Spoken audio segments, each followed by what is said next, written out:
Great question. Okay, so ADH is responsible for homeostasis of water. Indirectly, it's also controlling blood pressure and other things, but we will focus on this part. So ADH, okay, is synthesized in the hypothalamus. These are hypothalamic neurons labeled here in purple, going all the way to the axon terminal, sitting there waiting, and at the right time, after action potentials, it will be secreted. Where will it go? Look at the picture. On the count of 3, where will it go? Look at the picture. 1, 2, 3. Nope. Try think a little bit about that. 1, 2, 3. Everywhere. Wonderful, right? We don't control. Once we secrete, once we release the hormones, they go anywhere in the blood. So why kidney? What will we find in the kidney? The receptors. They are the target, exactly. Okay? So it does go, it will respond, or the receptors will respond only in the kidney. ADH helps to avoid dehydration. It's an anti-diuretic hormone. We have chemoreceptors in the hypothalamus. We call them osmoreceptors. We'll talk more about osmoreceptors and osmolality when we talk about the kidney, but in general, these are receptors that get stimulus or get stimulated not just specifically by sodium or by potassium or by chloride, but by any solutes. So they give us a sense of the solute concentration. Therefore, they give us a sense of how much water we have in our body. Because if we have too much of solutes, we can reduce the solutes or we can increase the water level.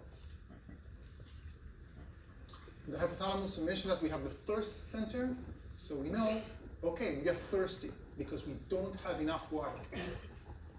What happens if everything is okay? We have normal concentration of chemicals, of solutes, and normal concentration of water. If there is an ADH, you'll tell me, would you secrete ADH or not? Yes or no? Why would I secrete ADH? I mean, everything is perfect. I'm happy with my homeostasis right now. Okay? ADH is antidiuretic. I'm going to secrete it only when I break the homeostasis and I need to go back again. So we have that window of concentration of solutes. And with low solutes, ADH, not going to do anything and everyone is happy. When we have too high concentration of solutes and not enough water, we're going to send ADH. ADH will reach all the organs, but only the kidney will have receptors. And as a result, the kidney, I think you know that, although you don't know about the kidney, this is when we filter a lot and reabsorb. Eventually, this is how we regulate, one of the ways to regulate, or the main way to regulate our water level. Of course, we can drink more, but another way is just to excrete, to remove less. What exactly happens in those receptors and how exactly is the molecular mechanism by which it's going to affect the kidney? We will not discuss it today, but we will discuss it when we talk about the kidney. So remember, write yourself down, Dr. Shermer promised. When we learn about the urinary system, we will understand ADH. Okay? Any questions about ADH? This is kind of like the grocery list that I mentioned. So we will just go briefly. I'm going to ask you a question about this shortly. Oxytocin has multiple roles as well.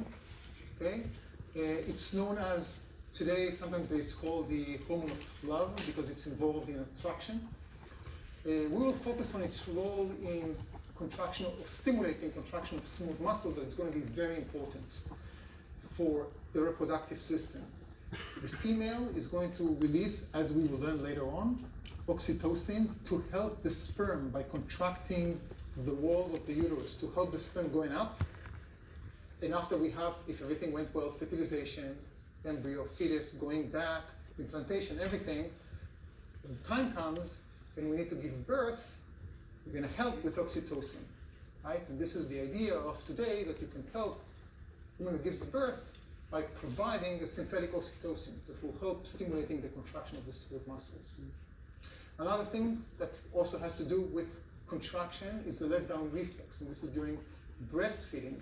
It's not responsible for synthesizing the breast milk. Anyone knows which hormone is responsible for that? General knowledge? prolactin. So we'll talk about that shortly.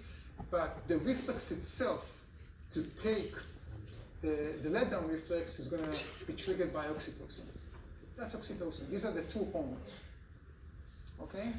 Pretty straightforward. Okay, let's do this. I'm already telling you in advance that if you don't know the answer to this one, you're 100% fine because we didn't cover everything. So it's like a synthesis-based question, but you also need to synthesize some DNA. So we think at least 2 of the first 3 sentences are correct, which means that most of you think that C is correct because that's kind of like the common part. Let's make it a true-false question, okay? And let's talk first about A and C. We'll start with A. Well, let's start with C because most of you said C. So the problem is the patient is going to the bathroom a lot, are you suggesting urinating a lot, right? So the patient could have a damaged posterior pituitary gland. You should order some tests to figure out what's going on. Why is it true? It is true. Why is it true? Who wants to explain? What do I have in the posterior pituitary gland called?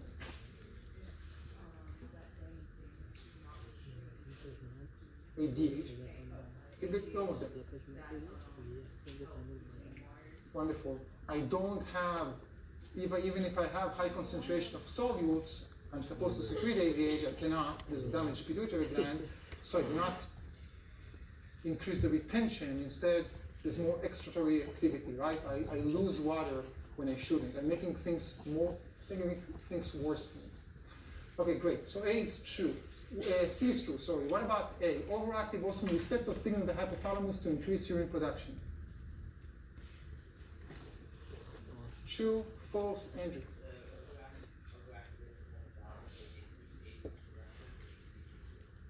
Okay, so we'll get exactly the opposite. We'll get someone who doesn't urinate because what the body, what the brain gets is information of overactive osmolar receptors, high solutes, low water, let's keep the water in our body. That's the idea to think about this, okay? So this is, by the way, this is in general in your practice or when you take the exam, the idea to think about these as true-false question and just to draw the scenario and to think, okay, what happens if overactive osmolar receptors? And I learn about ADH, more ADH. ADH leads to, right, more retention, not urination. So A is false, and then the B, which we did not learn about, B is actually true in this case. So B and C are true, and okay, the answer is this one, but anyone wants to explain the rationale? Again, we didn't learn about this, but just the rationale. See you, Miranda, but I want to give a chance to someone. Someone in the back, come on, indulge me from the back. Why blood pressure? How is this related? Not back, but you don't respond a lot, so I'll give you a chance. What's your name? So, Alan. So typically blood pressure, high blood pressure, and so it's going to allow more flow of water. So blood pressure, basically high blood pressure, we will learn a lot about high blood pressure later in the semester. There are different ways to address that and to reach homeostasis of blood pressure. But the main thing we need to remember is that blood is mainly water.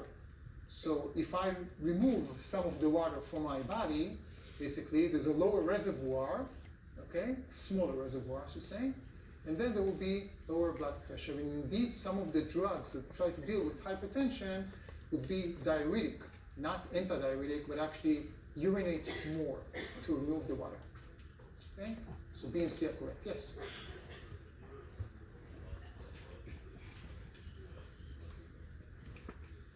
Wonderful. So what's your name? Greg is asking about, wait a second, if we remove some water, the blood will become viscous and actually it will, in a way, we'll learn about this, is going to increase blood pressure. So yes, but the bottom line would be there will be more reduction or more decrease. And these are stuff that we'll talk a lot about. But excellent, the viscous part is important. Okay. So we talked about the posterior, let's talk a bit about the anterior. I want to start at least today with the thyroid gland just to introduce it. How are we doing? We're not doing well, but who cares? Okay. We're not going to rush too much. So the anterior pituitary is a real gland, and one of the fascinating things is the interaction between the hypothalamus and the anterior gland. Okay? So we have cells that serve as a gland in the anterior pituitary. And we have different types of cells. Each will synthesize and secrete a different type of hormone. It's like not just one factory, it's a factory made with small mini factories or mini assembly lines. The neurohormones coming from the hypothalamus will either inhibit or stimulate, depending on the neurohormone, the synthesis and secretion in the anterior pituitary gland. Okay, so you can think about the guys here in yellow, the cell bodies in the hypothalamus as the managers that go and tell you guys in this assembly line need to work more and you guys should slow down. But the fascinating thing about the interaction is the way these hormones are going to arrive from the hypothalamus into the anterior pituitary. So we said hormones are going to be secreted always to where? The blood. Now we learn about the blood system, the cardiovascular system, but one of the things that we learned that is once you release something to the blood, typically capillaries, it will go to veins, it will go to the heart, it will go to the entire circulation, regardless of how close those places are. There are two exceptions in our body to this story, to this rule. One in the digestive system, we'll talk about it later. The other one is right here. When we have something that we call a portal system, in a way, think about it as a half-closed shortcut where you have capillaries in one area, capillaries in another area, and a direct contact between them. Okay? So this is the anterior pituitary gland, synthesizes and secretes hormones in the response to hypothalamic control, and hormones will affect target cells and target glands. We'll talk about that shortly, but what I wanted to show is the portal system. And that's called the hypophyseal portal system. Hypophysis is another name for the pituitary gland. So what happens is that we have a set, here are the neurohormones and the cell bodies, they secrete neurohormones, sorry, and they go to the capillaries, but those capillaries are directly connected to a secondary net of capillaries in the anterior pituitary gland. So it goes, boom, directly. Faster, shorter, that's the way it evolved. Oops. That's a portal system. We have the same story in the digestive system that we will discuss later. Any questions about the portal system? Just want to make sure that it's clear. The exception to the rule. Yes?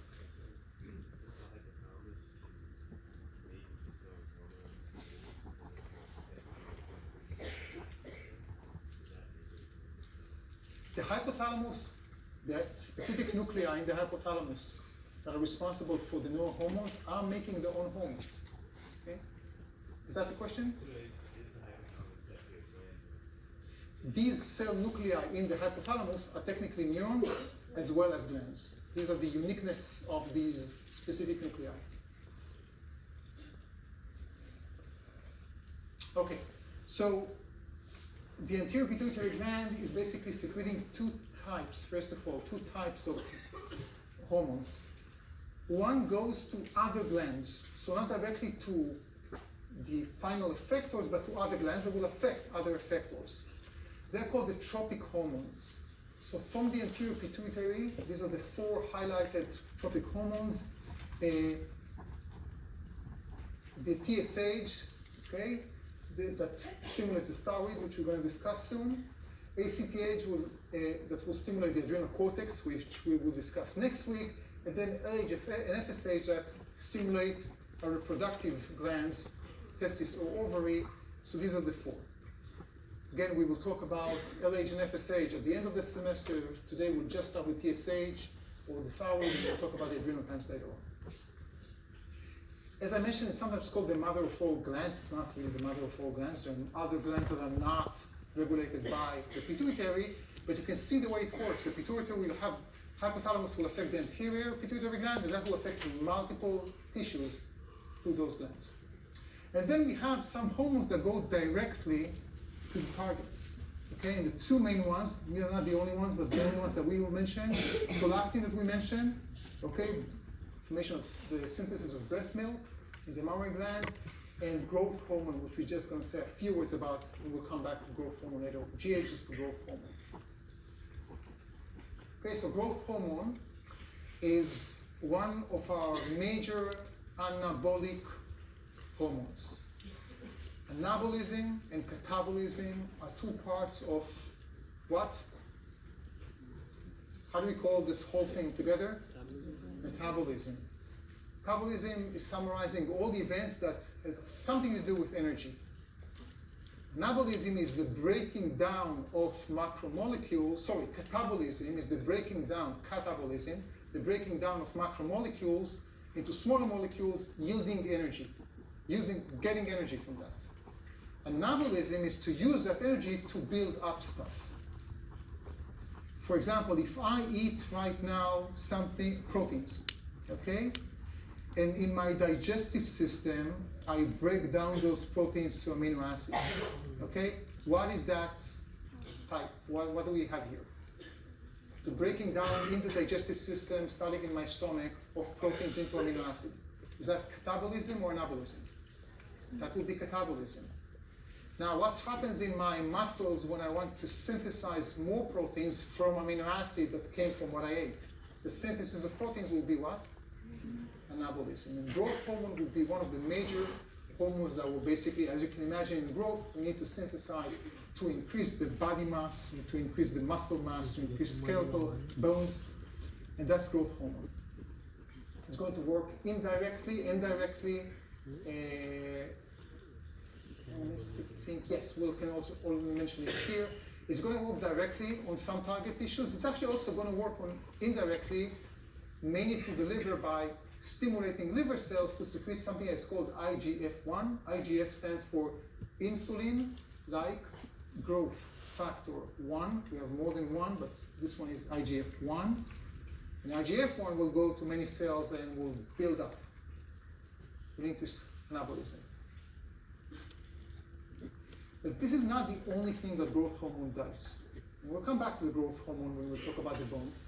But the growth hormone is also, for example, one of the many hormones that contribute some to the regulation of sugar in our blood. Basically maintain our energy stores. And growth hormone is increasing glucose levels in the blood.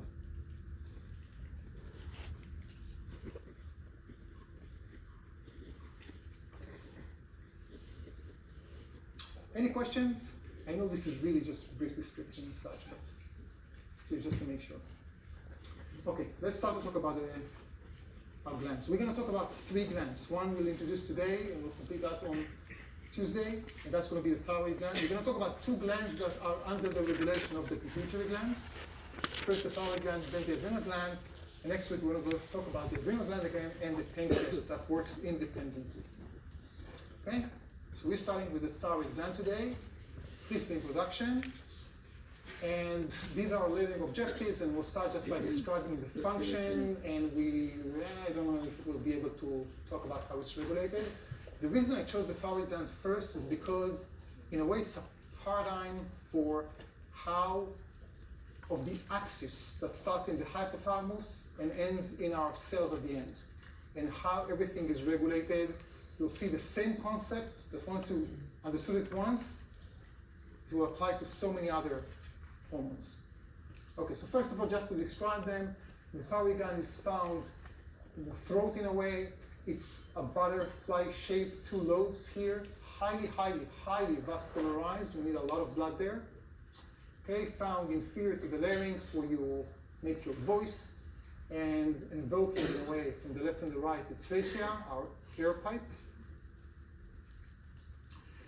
And when we look closely into it and we make a section, we want to see what's going on there, okay? So this is what we will see. We'll see multiple compartments, and we call those compartments follicles. This is one follicle, this is another, all the circles. And each follicle is composed of 2 parts. You have a space that looks like a lake right here in the pinkish in this staining. And you have surrounding, what you see are cells, but what you see are the nuclei of those cells. So the surrounding part, these cells are called follicle cells. And the lake-like structure that they surround is called a colloid. So each follicle is composed of a colloid surrounded by follicle cells. These follicle cells are directly interacting with capillaries, with blood. They will get stuff from the blood, and they will release stuff to the blood. The colloids are not empty. They're filled with very viscous gel-like fluid. And they are very important because they provide the gland with a pretty exceptional property that most glands do not. Typically, when a gland is synthesizing a hormone, secretes that, that's it, until the next time it will secrete. In the case of the thyroid gland, because we need thyroid hormones all the time, what we do, we actually store those hormones. So the way it's going to work is this. The follicle cells will only start synthesizing the thyroid hormone. We're going to talk about thyroid hormone shortly. They're going to reach an intermediate stage, not the final product. And that intermediate product is going to go into the colloid. In the colloid, we have other enzymes that will complete the synthesis. So it's a two-step assembly line, if you will. The colloids will release the thyroid hormone, the final product, back to the follicle cells that will release it to the blood, and from there it will go everywhere. But the colloids will also store excess thyroid hormone for 3 or 4 months or so. Why? Again, because we need that all the time. Any questions just about this part? Follicles, colloids, synthesis, storage. Any questions? Yes? The hormones that they're storing are still the intermediate stage? The storage will actually be the final stage. Okay. So yeah, you finish the synthesis, and then you keep some, you release some, based on the needs. You do not need to know the synthesis, the whole details, the biochemical details. Okay? I do want to say a word about, if we talk about biochem and chemistry, just a bit about the thyroid hormone. The thyroid hormone is a very small hormone that is composed of amino acids and basically 2 tyrosine residues covalently connected to a mineral that is iodine. Okay? There are 2 types of compounds. One is called T4, one is called T3, and that's based on the number of iodine atoms that are found in it. So we have basically the thyroid hormone is either T3 or T4. We will just call them together as the thyroid hormone. Why? Because eventually T3 is going to be the functional one, but T4 can be converted to T3 in the target cells, so we'll just use them as TH together. Interchangeable. Someone had a question here. I think. No? Yes.